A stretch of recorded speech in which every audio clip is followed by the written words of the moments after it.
मुझे जाकर पता चला कि अच्छा डीएसए जैसी कोई चीज है जिसके ऊपर क्वेश्चन भी प्रैक्टिस करने Oh my होते हैं। God. So you got to know this when you started giving the company rounds and all. तो वो चीज मैंने करी एंड उसके बाद इवेंचुअली कॉल्स आना चालू हो गए। पहले समझो उस चीज को कि किस टॉपिक में किस टाइप के क्वेश्चंस होते हैं, क्यों ये पर्टिकुलर क्वेश्चन स्टैक से सॉल्व हो रहा है। So hi everyone, I am Priyanka and today we have Akanksha with us. So Akanksha, would you please like to introduce yourself? Hi everyone, I'm Akanksha and thank you Priyanka for having me here. So speaking about myself, I basically started my journey from a college in my home state, which is Madhya Pradesh.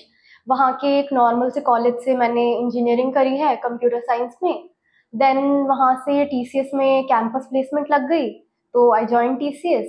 Then I decided to make a switch, तो एक product company join करी मैंने and then I got an offer from Intuit as a SD2 and today I am working as a senior software engineer here in Intuit. So that's so great कि कहाँ आपने TCS से start करके you are sitting in product base वो भी Intuit. So today we will know everything about Akanksha's journey और आप भी कैसे Intuit जैसी बड़ी कंपनी को crack कर सकते हैं. So starting from the very start, how did you start coding? बिल्कुल कॉलेज में आपने start कैसे किया? तो कोडिंग तो प्रियंका कैसा था, फ्रॉम 11th स्टैंडर्ड मेरे स्कूल में ही there was a subject computer science related, तो उसमें जावा एंड एसक्यूएल थी। Okay. तो वो मैंने पढ़ी थी। देन 7th 8th स्टैंडर्ड में थोड़ा बहुत HTML CSS भी किया था। तो एक चीज तो समझ में आ गई थी कि हाँ इंटरेस्ट तो आ रहा है इसमें, राइट। तो फिर अब स्कूल के बाद कॉलेज करना था, तो इंजीनियरिंग में जो मेरे को मेरा स्टेट में कॉलेज मिल रहा था एसएट या विदिशा मुझे मिला, वहां पर मुझे कंप्यूटर साइंस ब्रांच मिली, तो मैंने ले लिया। बट द थिंग इज कि वहां जाकर C++ जावा सब कुछ सीखा, लेकिन डीएसए नहीं करी थी। डीएसए का अगर आप बोलोगे तो वही जो बेसिक्स होता है कि स्टैक्स हुआ, क्यू हुआ, इनका इम्प्लीमेंटेशन कैसे होता है, सिर्फ उतना पता था। जो डीएसए के क्वेश्चंस करने होते हैं उसके बारे में कोई आइडिया ही नहीं था कि ऐसे जाकर क्वेश्चंस भी होता है। तो फाइनल ईयर आ गया हमारा, प्लेसमेंट सीजन स्टार्ट हो गया, कंपनीज आना चालू हुई। तो एक कंपनी थी, उसका मैं ऑनलाइन असेसमेंट दे रही थी। तो अब ऑनलाइन असेसमेंट में डीएसए का क्वेश्चन आया हुआ है, अब मैं सॉल्व कर रही हूँ उसको, तो लॉजिक बिल्ड करने में मजा तो आ रहा था, बट अब वो असेसमेंट था, there was a limited amount of time, उसमें मुझे वो क्वेश्चन सॉल्व करना है। तो डेफिनेटली वो क्लियर तो नहीं हुआ, but then I went back home. मैंने देखा कि किस टाइप के क्वेश्चन है ये, तब मुझे जाकर पता चला कि अच्छा डीएसए जैसी कोई चीज है जिसके ऊपर क्वेश्चन भी प्रैक्टिस करने Oh my होते हैं। God. So you got to know this when you started giving the company rounds and all. So Yeah. that is like pretty amazing कि आपने वहां पे इतनी later stage पे पता लगने के बाद you did all that. या राइट, तब आई गॉट टू नो कि अच्छा डीएसए है। तब पहली बार जीएफजी की वेबसाइट दिखी, फिर देखा कि इतना सारा चीजें हैं। ऐसे नहीं है कि ग्राफ्स की इम्प्लीमेंटेशन पढ़ ली, ग्राफ्स के ट्रेवर्सल्स कैसे होते हैं वो पढ़ लिया, हो गया ग्राफ, अरे उसके ऊपर क्वेश्चन भी करने हैं प्रैक्टिस। तो that is how I got to know about DSA. So you guys can see कि fourth year में placements आने के बाद DSA के questions बनाने के बाद भी you can get into Intuit. So this is like great. So then you joined TCS just after your college. तो TCS के साथ जॉब के साथ साथ आपने कैसे प्रिपेयर किया? Because it gets very difficult कि जॉब भी करो फिर प्रिपेयर भी करो. How did you manage that? Honestly speaking yes it is tough, आपको अपना काम भी करना है, देन आपको प्रिपेयर भी करना है। तो अगर if I talk about my self, around 9 बजे आई यूज टू गेट अप। 10 बजे से मेरा काम स्टार्ट हो जाता था, अराउंड 10 to 6 आप मान लो आई यूज टू वर्क। कभी कभी स्ट्रेच भी हो जाता था अराउंड 7। देन फिर I would just sit and spend some time with my family, have dinner. उसके बाद every day I use to sit around 11 o'clock and I made sure कि 2.5 hours I put in and मैं DSA solve करूँ। तो around 1-1:30 AM तक मैं बैठ के पढ़ती थी, डीएसए के क्वेश्चंस लगाती थी। एंड ये मैंने आप मान लो अराउंड 6 months तक किया होगा कंटिन्यूसली एवरी डे।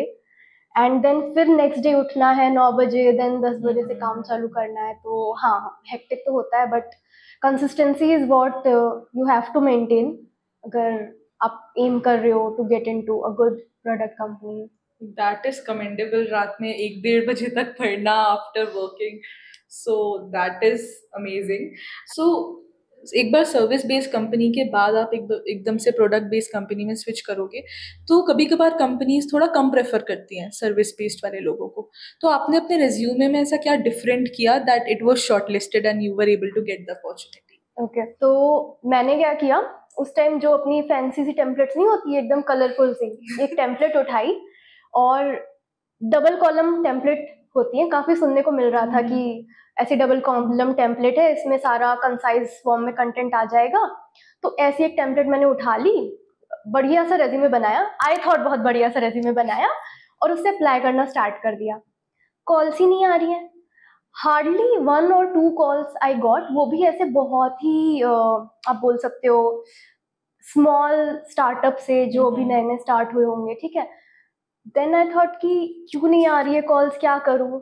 तो जो मेरा पुराना वाला रेज्यूमे था जो मैंने टीसीएस में यूज किया था, it was a single column resume, मैंने दोबारा से वो उठाया, उसी को रिफ्रेश किया as per the job profile जिसपे मैं अप्लाई करना चाह रही थी। सारे जितने भी कीवर्ड्स मुझे मिल रहे थे, फॉर एग्जांपल 40-50 जॉब्स में जब आप अप्लाई करते हो तो आपको समझ में आ जाता है कि यार ये कुछ कीवर्ड्स हैं जो हर जगह मुझे मिल ही रहे हैं, ठीक है।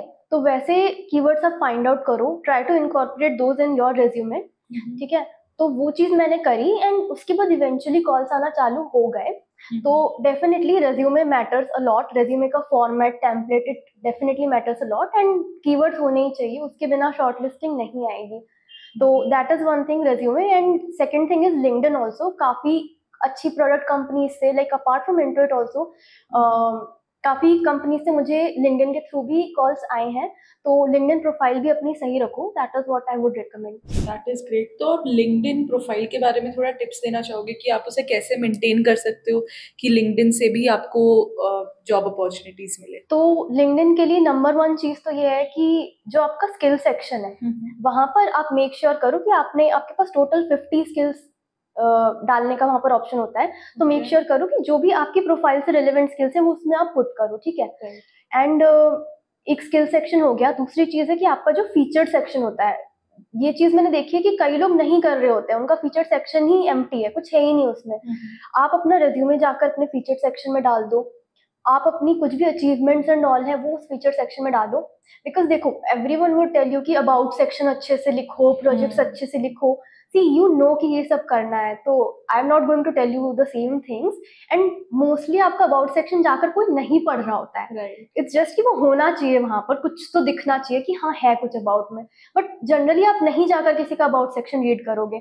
बट अगर आपको कोई विजुअल कंटेंट दिख रहा है, कोई इमेज दिख रही है, तो इट्स मोर लाइकली कि आप उसको देखोगे, क्लिक करोगे। तो इट्स वेरी इंपॉर्टेंट कि आप फीचर सेक्शन में जाके वो चीजें डालो, आपकी जो भी अकम्पलिशमेंट है वहां पर डालो, ठीक है, वो कर सकते हो। And very first and foremost important thing है इसकी अपनी हेडलाइन आपको सही से दिखनी पड़ेगी, ठीक है। तो ये 3 चीजें हैं, आई वुड से कि इस पे थोड़ा फोकस करो तो लिंक्डइन प्रोफाइल आपकी सही रहेगी। एंड डेफिनेटली फिर कनेक्शंस बनाओ विथ पीपल जो आपकी टारगेट कंपनीज है, वहां पर जो ऑलरेडी एम्प्लॉयज है या रिक्रूटर्स हैं, उनसे ऑलरेडी कनेक्शंस बनाओ। आप एक रिक्रूटर से कनेक्शन बनाते हो, रिक्रूटर्स के कनेक्शंस को भी आप दिखने लग जाते हो जब आप पोस्ट करते हो, राइट। सिमिलरली एम्प्लॉयज अगर वो आपके साथ इंटरेक्ट कर रहे होते हैं आपके पोस्ट पे, तो उनके कनेक्शंस को भी आप दिखने लग जाते हो। तो networking is also very important. Right, so एक बार आप एक से कनेक्शन बनाओगे तो आपकी विजिबिलिटी ओवरऑल बहुत इंक्रीज होगी, सो दैट विल हेल्प। तो आपका इंटरव्यू एक्सपीरियंस कैसा रहा था इंट्यूट में? Like how many rounds were there और क्या क्या था? तो basically there is a platform called Instahyre, तो मैंने उस पर अप्लाई किया था and I got a call from a recruiter. तो speaking about the interview experience, there were total 6 rounds. Number 1 तो एक ऑनलाइन असेसमेंट था।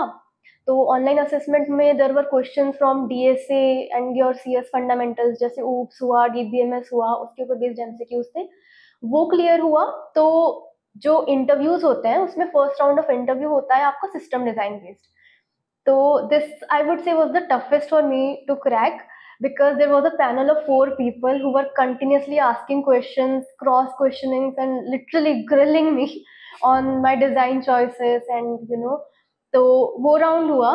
उसके बाद there was first technical round of interview, उसमें अगेन डीएसए था, थोड़ा जो आपका टेक स्टैक होता है जावा, इससे रिलेटेड क्वेश्चंस थे। देन टेक्निकल राउंड जो 2 था उसमें पजल्स भी पूछे गए थे, एंड उसके बाद एक टेक्नो मैनेजरियल राउंड था, तो उसमें जैसे बिहेवियरल क्वेश्चंस होते हैं to test your cultural fit, है ना, तो वैसे टाइप के क्वेश्चंस थे उसमें, to know more about what type of projects I have worked on, it was more on the resume.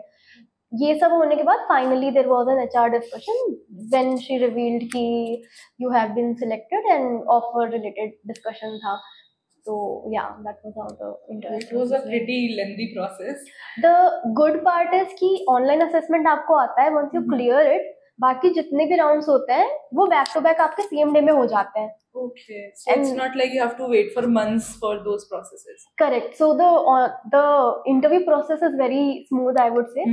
It's just कि एक दिन में आपको 3 to 4 hours आप समझ लो आपके ब्लॉग होंगे, but it's good कि एंड द नेक्स्ट डे और नेक्स्ट टू नेक्स्ट डे आपको रिजल्ट भी पता चल जाता है कि whether you have made through or not. तो yeah, that was really good experience. The DSA round and these were very extensive. तो फिर आपने प्रिपेयर कैसे किया? आपने DSA कहाँ से कैसे पढ़ा ताकि आप ये क्लियर कर पाए? So the thing is, जैसे आज तो अगर आप देखते हो there are multiple number of resources available, कई सारी शीट्स भी हैं जिनको आप फॉलो कर सकते हो, but at that time when I was trying to make a switch इतने रिसोर्सेज अवेलेबल नहीं थे। I only knew about GFG, मुझे लीड कोड भी नहीं पता था, ठीक है, स्टार्टिंग में, बट जैसे जैसे मैंने डीएसए करना चालू किया, when I was in TCS मुझे लीड कोड भी नहीं पता था, बट धीरे धीरे जैसे पता चली चीजें, तो जीएफजी से क्योंकि मैं स्टार्ट कर चुकी थी, तो I have always use GFG only, ज्यादातर मैंने वहीं पर क्वेश्चन सॉल्व किए हैं। तो अब क्या होता था, जीएफजी में क्वेश्चन तो बहुत सारे, अब आप ये बोलोगे क्या क्या करें, तो what I used to do is कि टॉपिक वाइज मैं टैग्स लगा देती थी टू फिल्टर आउट क्वेश्चंस। तो टॉपिक वाइज टैग्स लग गए, और कुछ जो अपनी टॉप की कंपनीज होती हैं, जो मैंने एक लिस्ट बना रखी थी कि ये कंपनीज हैं and I am looking forward to join one of these, कुछ टॉप प्रोडक्ट कंपनीज थी, कुछ अपने अच्छे स्टार्टअप्स थे, उसकी एक लिस्ट फ्रेम की थी, तो वो कंपनीज के टैग्स भी मैं ऐड कर देती थी। तो मैं ऐसे क्वेश्चंस प्रैक्टिस कर रही थी जो आपके एक पर्टिकुलर टॉपिक के अच्छी लेवल की कंपनीज में पूछे गए। तो इस तरह से मैंने क्वेश्चंस की प्रैक्टिस करी, एंड मेन रिसोर्स डीएसए के लिए तो आई वुड से जीएफजी था फॉर मी। तो अभी जैसे हमने इसके बारे में बात करी कि आपने टॉपिक वाइज जो है सॉर्ट करके उसके हिसाब से प्रिपेयर किया, तो बहुत बार स्टूडेंट्स कंफ्यूज होते हैं कि हमें टॉपिक बाय टॉपिक जाना चाहिए या फिर ब्लाइंडली सॉल्व करना चाहिए, क्योंकि क्वेश्चन आ जाता है तो फिर फिगर आउट नहीं कर पाते कि कौन से टॉपिक का है।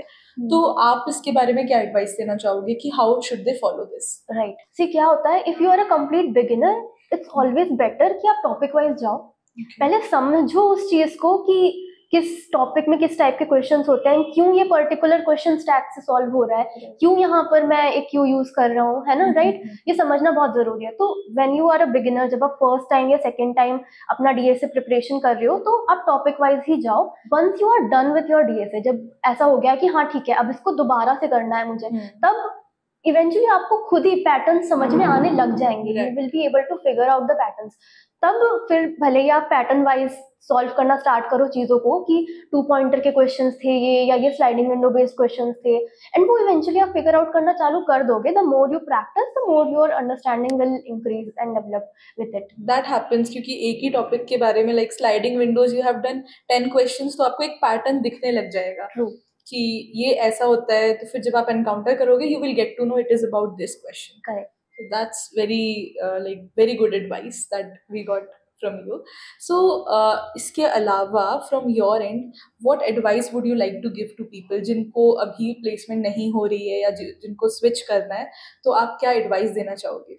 So see, about this, there are many people who reach out to me on LinkedIn because I keep posting content about what you should do, how you should apply, opportunities find कैसे करें, ठीक है। तो if you want, definitely you can go and check my LinkedIn account.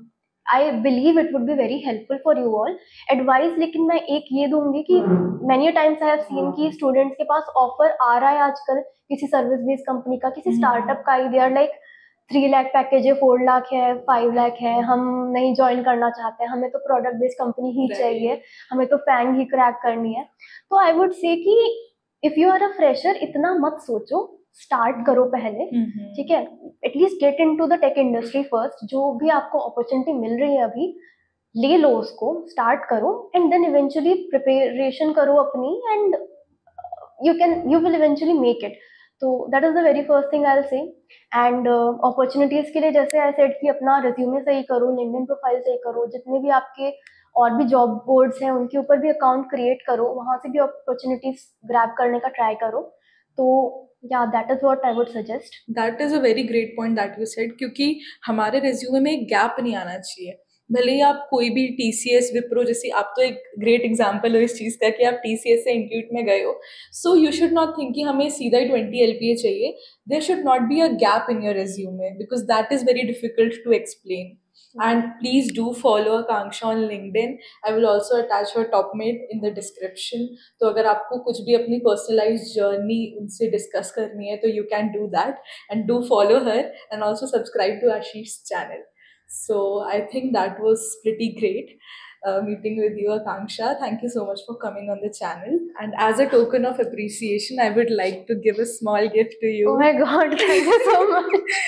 Thank you so much for coming and sharing your Thank you insightful so much. thoughts. Thank you so much.